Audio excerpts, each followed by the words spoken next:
نوحا ایک خوبصورت اور ذہین لڑکی ہے۔ وہ ایک یورپی ملک میں یونیورسٹی کی تعلیم مکمل کرنے کے بعد اپنے امیر خاندان کے ساتھ اپنے وطن واپس آئی۔ واپس آنے کے بعد اس کے کزن نے اس سے شادی کے لیے ہاتھ مانگا، جس کے پاس اس کے ڈپلومے اور بڑی عزائم کے علاوہ اور کچھ نہیں تھا۔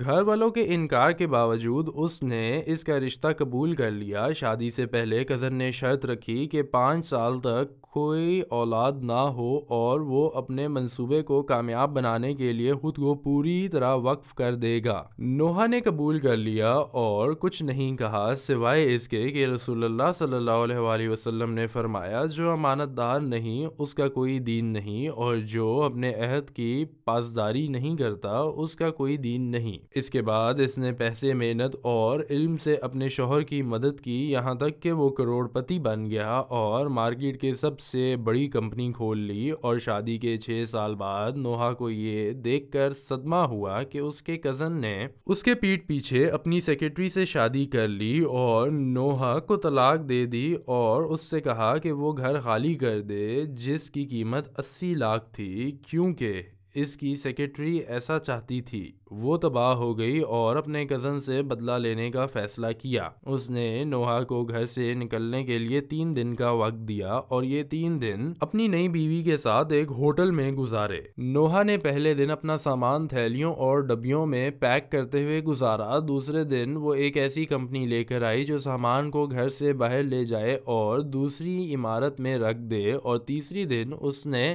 رات کا کھانا کھایا جس میں جھینگے اور کیکڑے تھے۔ جب اس کا کام ہو گیا تو اس نے پردے کی ہر پڑی کے اندر جھینگے اور کیکڑوں کا فضلہ بھر دیا اور پھر کچن کو صاف کیا اور چلی گئی۔ جب یہ جوڑا واپس آیا تو پہلے دن انہیں کچھ محسوس نہیں ہوا، لیکن آہستہ آہستہ گھر میں ایک ناگوار بو آنے لگی۔ کزن اور اس کی بیوی نے فرش صاف کیا اور گھر کو ہوادار بنانے کے ساتھ ساتھ مردہ چوہوں کا پتہ کرنے کے لیے وینٹ بھی چیک کرنا شروع کر دیے، یہاں تک کہ انہوں نے پیشہ ور ٹیم کو چیکنگ کے لیے بلایا اور قیمتی اون سے بنے قالینوں کو بھی تبدیل کر دیا، لیکن یہ سب بے سود تھا۔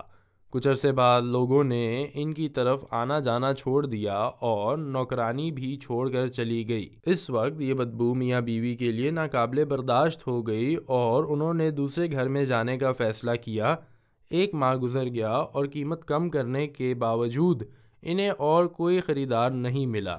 اس کی ناگوار بدبو کی وجہ سے قیمت میں 50% کا نقصان ہوا اور شوہر نیا گھر خریدنے کے لیے بینک سے قرض لینے پر مجبور ہو گیا۔ پھر یہ سن کر حیران رہ گیا کہ نوحا اسے فون کر رہی ہے اور کہہ رہی ہے کہ وہ اسے بھولنے کو تیار ہے اور طلاق کے بعد حقوق کے عوض اس سے وہ مکان لے لے گی۔ شوہر بہت خوش ہوا یہ سوچ کر اسے گھر کی بدبو کا علم نہیں ہے۔ اس نے ایک قیمت پر اتفاق کیا جو کہ حقیقی قیمت کی 10% تھا، اور اس شرط پر کہ وہ اسی دن معاہدے پر دستخط دے گی۔ نوحا نے قبول کر لیا اور چند گھنٹوں میں خریداری کی اور وہاں جانے کی روانگی شروع کی۔ یہ جوڑا اپنے چہروں پر ایک احمقانہ مسکراہٹ لیے کھڑا تھا جب کمپنی ٹرکوں میں بدبودار پردے کی ریلوں سمیت ان کے تمام فرنیچر کو لوڈ کر رہی تھی، جو بدبو اس کے لیے بڑے پیمانے کے نقصانات کا سبب تھی